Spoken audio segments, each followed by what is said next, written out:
So I don't know your circumstances, but I will say this.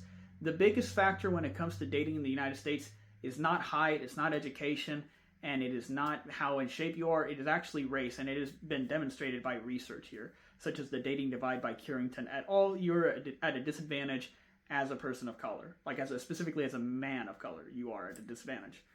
So, with that being said, if you're in a predominantly white area, what I recommend is to really just, especially if it's one of those places like in the Bible Belt or these places that are really just not that open-minded, don't even waste your time trying to date white people, bro. Like, that is probably the biggest mistake that you can do.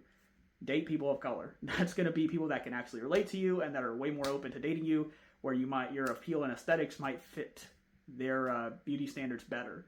That is the biggest piece of advice that I would give, and that's what I would tell myself, when I was like way younger, right? Other than that, I would say just, of course, maximize your chances, be in shape, like, slim your face down, have a nice body, work on your styling, work on your, hygiene, your skincare, all that type of stuff. But ultimately, yeah, if you're in a place where they're not really open-minded about dating, like people of different races, then don't waste your time with those types of people. That's the biggest thing.